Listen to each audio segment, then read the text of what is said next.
Welcome to Counterpunch with Trevor Loudon. If you've watched some of my previous episodes, I think you'll realize I'm here to tell the truth as I see it, regardless of the implications and how much it upsets people or how much it scares people. I'm here for those people who love their freedom and who love their families enough to be willing to look at the truth and to fight for what is right. People who understand we're in a spiritual battle of the epoch that will decide whether this world goes on to a much better future or descends into 1,000 years of darkness. And 1,000 years might be pretty light, by the way. So what I'm going to talk about today is the global geopolitical balance of power. And I want to reference somebody there's a very marginal figure in today's history, but I think should be front and center. See, I'm an anti-communist. I'm not just a conservative or a freedom fighter or someone who believes in, free markets. All of those are great. But unless you're an active anti-communist, you're missing the mark in today's world. It's like, would you want a police chief who says, look, we're not going to fight crime, we're just going to promote community wellness. We're going to promote the values of our community. Well, we all understand that there is evil out there. We see it in crime, and on the political stage, we see it in things like fascism, communism, etc. And communism is the dominant form of evil on the planet today. So if you believe in liberty, you believe in human values, human decency, family, tradition, God, any of those things, you have to be an anti-communist.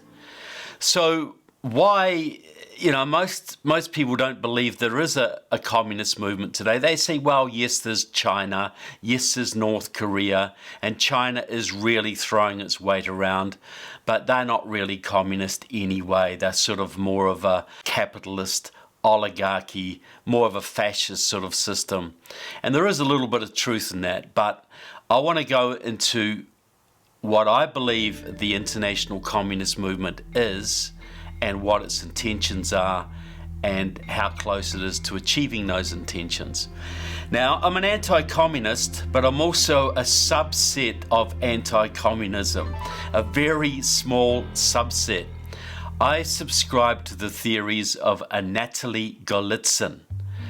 Now, some of you may have heard of this man. He wrote a very famous book in 1984, produced it, called New Lies for Old. You can still get it on Amazon, New Lies for Old. I think it's essential reading for anybody who wants to understand the world today.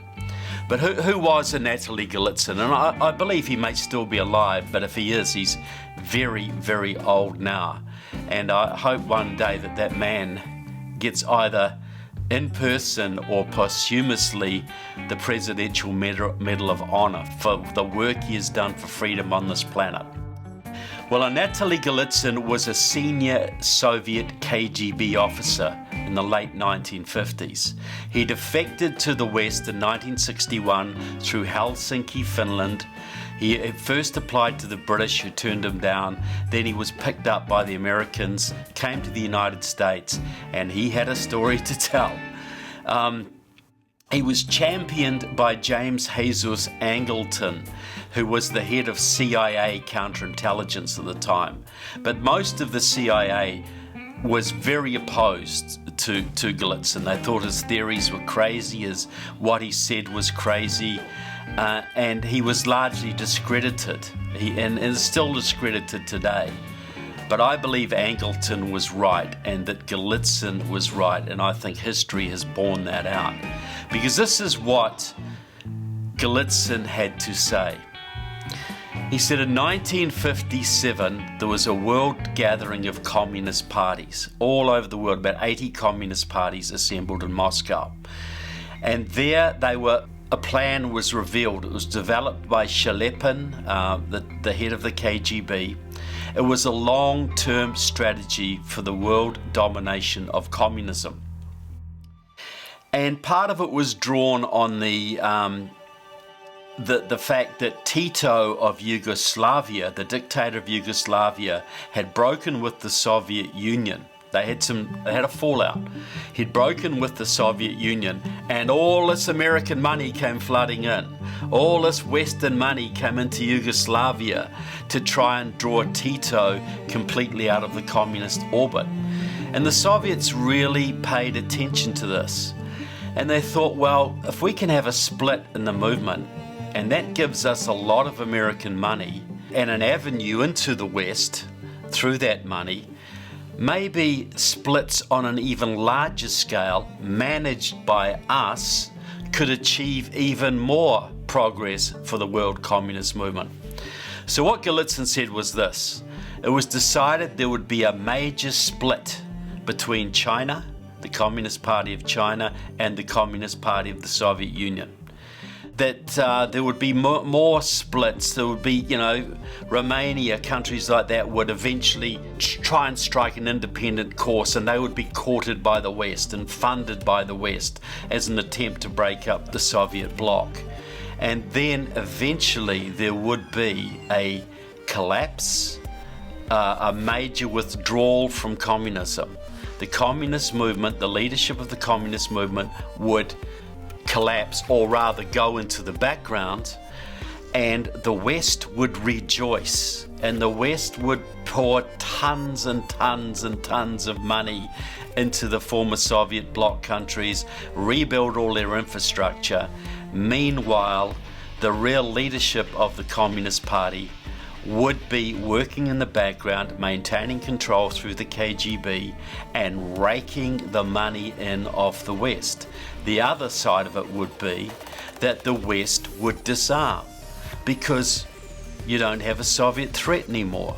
You don't have a major Red Army to face. You don't have all these nukes. So let's just disarm. Let's have a peace dividend, as President Bill Clinton said.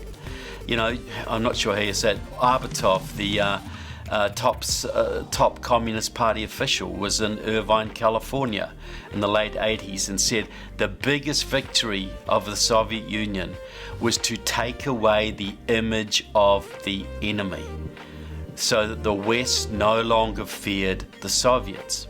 In far future, when trade between our countries becomes a really important component of our economic relations and your economic relations with the outside world, though I would hope that we can make it quicker. But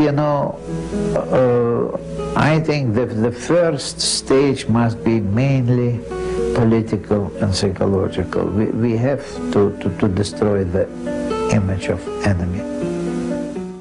Then Golitsyn said, when the Western supply of money was exhausted, and when the West had pretty much unilaterally disarmed, people had forgotten about communism or didn't worry about communism or thought it was a thing of the past, then Russia and China would reunite and they would smash the United States with one closed fist. Now just keep that in mind when you hear the stories of the massive Russian hacking that went on in the United States this year.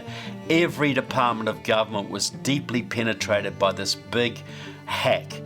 They haven't positively said it was Russia, but the hints have been there that it was definitely Russia. So they got inside the Defense Department, inside the nuclear departments, every energy, you name it, they got into it. At the same time, China is putting itself on a war footing right now. You can read about that in the papers. They're on a war footing. Russia and China, they joined in an alliance in 2001, the Shanghai Cooperation Organization, a military, political, economic alliance, and they held the world's largest ever in history military exercise outside St. Petersburg in 2018. So what Golitsyn was saying was this, that the Russia-China split of 1961 was a fake. Okay, so they had a few border exchanges. They fired a few rockets at each other and, that kind of thing. But big deal, they can do that without any problem.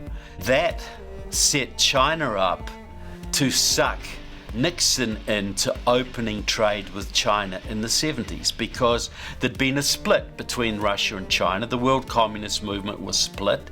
So Nixon thought it was a smart idea to open up relations with China, to woo them away from the Soviet Union any further and out of the communist bloc. And if all we had to do was export most of America's Midwestern industry to China, build up their economy, they would become capitalists, they would become like us and free and democratic, and we would all live happily ever after. Well, how's that worked out, folks? Right now China has a massive economy. The American industrial capacity has been gutted. What are you going to do if you get in a war with China? You're going to put an order into China for the steel to build your tanks and missiles with. Is that how it's going to work? America has gutted its industry in the Midwest. China has built up its industry, its economy, and now its military. Under Obama, China was building 60 ships a year, while America was building 9. So what are they working towards? It's very clear what they're working towards. Russia and China are working together to change the balance of power to the point that they can either take the United States down in a direct military confrontation, which would include nuclear attack, or blackmail America into complete submission. We just got to understand this is what's on the table. We got to face reality here, people. This is not going to be a world. The Russians and the Chinese are not planning, I say the Chinese Communist Party are not planning a world where they slowly become into dominance and America slowly fades away. They want a decisive victory where America is smashed, and then America will be eventually occupied by China for living space. If you don't believe any of this, read Unrestricted Warfare. It's a manual put out by the two communist Chinese colonels, I believe they were, a few years back, outlaid the Chinese Communist Party's plans for destroying America, and I mean destroying America.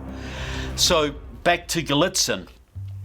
So Golitsyn said that so he was right. He wrote this in 84, right? 1984. This is before Gorbachev even came on the scene.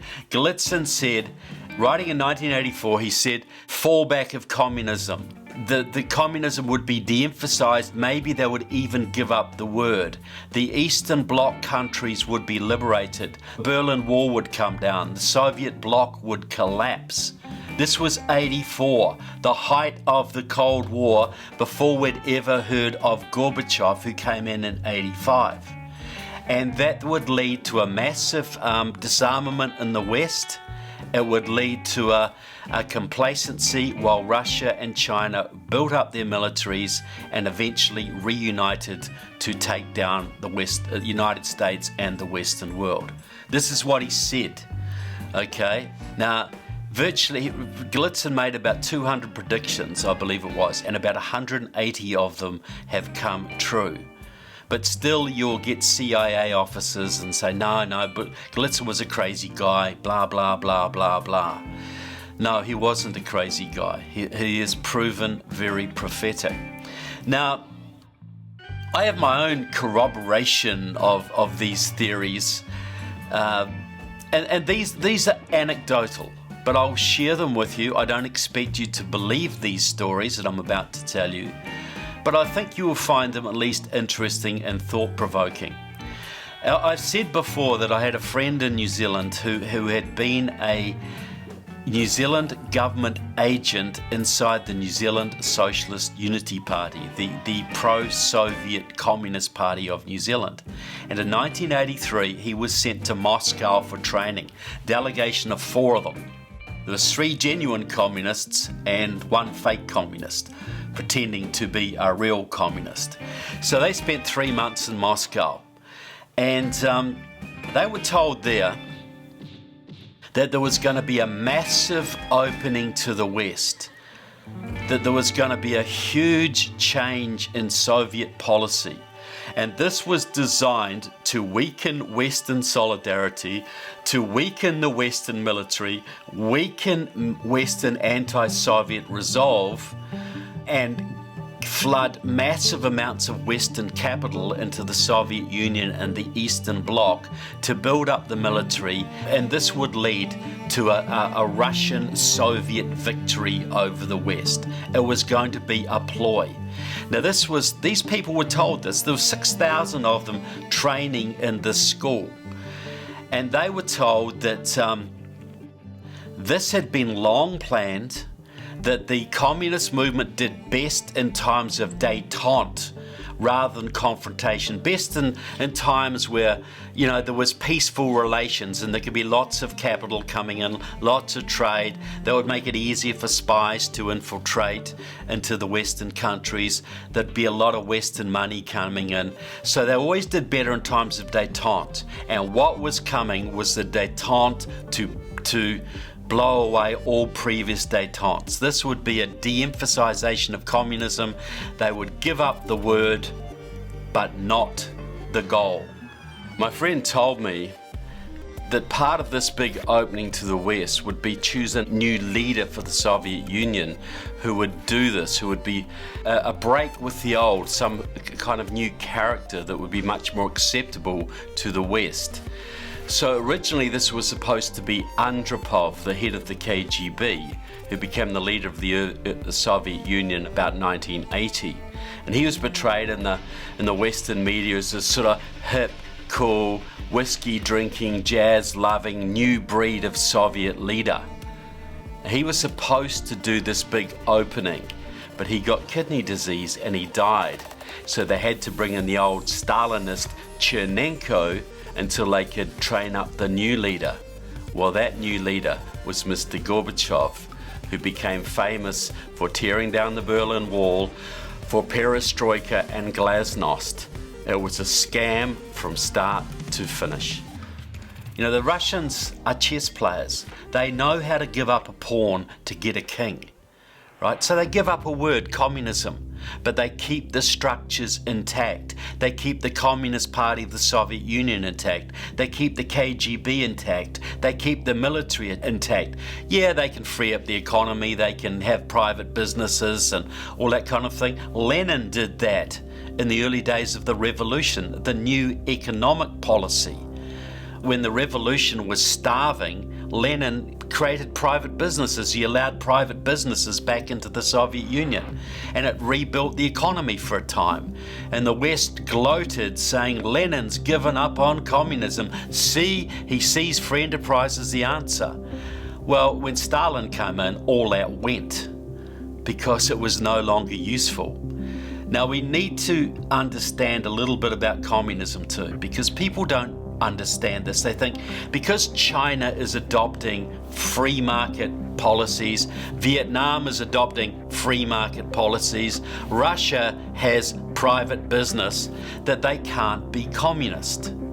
Well, in classic Marxist theory answers this question. It says Marx posited 5 stages of human development. The first stage was primitive communism. You're living in a cave with your tribe. You go out and kill a mammoth. You bring the meat back and you share it communally amongst you. That's primitive communism. Then you have agriculture, and that leads to feudalism because you have people farming the land, but you have people coming in to steal their crops. So you have local warlords set up, local barons, local, warlords as they had in China, and they have armies to protect their turf from other invaders, and you pay tribute to the warlord for that protection. That was how the world existed for many, many years. Then you had the birth of capitalism. You had the birth of the banking industry. You had industrialization. You had a legal framework, much more of a developed legal framework for private property. You started to develop the ideas of intellectual property, patents, etc. And this leads to a massive explosion in wealth. But it also leads, according to the Marxists, to inequalities and contradictions and eventual self-destruction. So socialism comes in to save the day. So when the government takes over most of the means of production, distribution and exchange, and then fairly redistributes the wealth in preparation for transition to a truly developed communist society. A true Marxist understands the value of the market, understands the value of what they call capitalism, because they acknowledge it develops wealth. And if you read the Chinese or the Vietnamese literature, even Russian literature, they will say we made a big mistake. Russia was a feudalist country. China was a feudalist country. Vietnam was a feudalist country. We tried to go straight from feudalism to socialism. We missed the capitalist stage. It was a major disaster because we didn't have the wealth to redistribute. So we need to go back to capitalism to build the wealth to go back on the road to socialism. And that's where the Communist Party of China is today. And that, I believe, also is where Russia is today. Now, my friend also told me another story, and even most of my conservative security friends really balk at this one, and I don't expect you to believe me, but just think about this in terms of strategy and whether it's been successful or not. When my friend was in Moscow, this was 1983, he was there when Reagan invaded Grenada, and the Soviets went ballistic over that because that was supposed to be the second Cuba. But anyway, he was there at that time. And the Afghan war was raging. You know, the Red Army, the mighty Red Army, was bogged down by tribesmen. You know, they were tribesmen with ancient rifles, and the Americans gave them Stinger missiles, and that, you know, sent the Red Army reeling, right? And the Red Army retreated with its tail between its legs. That's our version of history. And that's the version that we believe in. We're so great we defeated the Red Army in Afghanistan. Well, the Soviets had a different version. There were communists there from all over the world. This was 6,000 students at this institution. There was communists from the Congo and Cambodia and Australia and Canada and Mexico and whatever. The only country, by the way, that wasn't represented at that school was the United States. Because at some point, the US government had told the Soviets, if any Americans were ever taught training at the school, there would be war. And the Soviets respected that. They weren't strong enough to fight America at that stage. But what the Soviets would do would train Canadians and train Mexicans who would then go and train the Americans. But that's a sidebar. But all these communists were just bitching at the Soviet instructors. What is going on in Afghanistan? How can the mighty Red Army be bogged down? How can it be held up by tribesmen? This is terrible for the prestige of our movement. This is terrible. This is making it hard for us to promote communism in our own countries. And the Soviet instructors would say, calm down, it's all right, it's a plan, it's strategy, right? This is how it's going to work. America had its Vietnam. America fought for several years against people in pajamas, and they were beaten. They were beaten. They'd retreated with their tail between their legs. Now, I won't go into how it was portrayed in America and how the Soviets were supplying the North Vietnamese, but that's the general perception. The mighty American army was defeated by people in pajamas. Well, said the Soviet instructors, we have to have our Vietnam. We are going to fight for 7 or 8 years in Afghanistan. We are going to get bogged down in Afghanistan, and we're going to retreat with our tail between our legs to make the world think we are as weak and as ineffective as the Americans, so the Americans no longer fear us. And you think about this, back in the early 90s, when the Russians were starting to rearm, and one or two people here would make, say, well, this is not good. The Russians are, Yeltsin and all these guys are starting to rebuild the military. Is this really what we want? People say, oh, don't worry about the Russians. They couldn't even beat the towelheads in Afghanistan. They couldn't even beat them. They couldn't even defeat the tribesmen in Afghanistan. We don't have to worry about the Russians for decades. Well, now, how's it turned around? The Russians have nuclear weapons now that could take out Texas. They have a military alliance with China, the Shanghai Cooperation Organization. Watch this little clip from my friend Peter Pry, an expert on Soviet weaponry and how the Soviets, Russians, now compare to the United States. We can let the Russians build up their forces. We can cut ours back in Europe because America has such overwhelming nuclear superiority that the conventional forces are really secondary.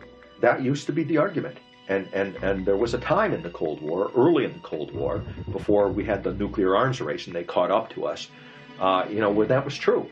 If you count the nuclear warheads the way the Obama administration does, they try to make it sound like parity, but they're leaving out a whole category of Russian nuclear weapons in order to do that. Mostly what people read about in the newspapers these days is the strategic nuclear balance, the number of weapons we have on our long-range nuclear missiles and bombers. And there's a treaty, the START Treaty, Strategic Arms Reduction Treaty. And under the terms of that treaty, we do still have parity in terms of the strategic weapons. We've got 1,500, they've got 1,500. However, they never talk about the tactical nuclear balance. And if you take the lowest numbers for their tactical nuclear arsenal, it's 3,000 weapons today. It could be as high as 20,000. But if you take the lowest number, 3,000, all right? 3,000 tactical nuclear weapons, plus the 1,500 long-range strategic nuclear weapons, is 4,500 nuclear weapons. We've got 1,500 long-range strategic weapons and 200 obsolete tactical nuclear. I hope we still have them. Just 200. 200 are left, and they're just old gravity bombs that are bunkered in West Germany. The Russians even know exactly where they are. So that's 1,700 nuclear weapons in the overall nuclear balance versus 4,500. They have an overwhelming advantage in the overall nuclear balance numerically and technologically because their strategic weapons, too, are brand new. They're advanced strategic weapons, whereas our strategic weapons, those long-range weapons I'm talking, there are many experts who wonder if we actually have a nuclear deterrent anymore. The missiles and the weapons themselves are much older than the flight crews that have to maintain these weapons. Republican candidates who keep saying the incompetency of the Obama administration is unbelievable. Well, let me tell you, they're not incompetent at all. They have a strategy. They have executed it brilliantly. So this is where we're at, people. Because we didn't finish off communism after the fall of the so-called Berlin Wall. When Nazism was defeated, the Americans went in there and denazified the country. Anybody who'd been a Nazi Party member was out of a job. The Soviet Union was never de-KGB'd, right? The KGB remained in power. The KGB and its variants, and I know it goes by different initials now, is more powerful than it ever has been. And it works with China. It's an alliance with China. Meanwhile, the United States is a very divided country. It's been incredibly weakened by Chinese subversion. As I've said before, the Chinese COVID attack was a deliberate attempt to weaken this country. The Chinese-inspired Black Lives Matter riots were another attempt to weaken this country and intimidate conservatives. And then the Chinese and the Russians and the Iranians and several other countries were actively involved in grassroots efforts to dethrone President Trump, plus vote fraud, plus probably electronic fraud and a whole bunch of other things. So we're in a pretty perilous state. And if America's in a perilous state and America goes down, do you think Australia's going to step up to the plate and lead the free world? Britain, Canada, under far left Justin Trudeau. So really it comes down to America. The only country that can stand in the way of the Russian-Chinese alliance is the United States. And this country has its major problems right now. So why do you think the Russians are now choosing the time to do a massive hack on America's infrastructure? Why are the Chinese building up, putting themselves on a war footing?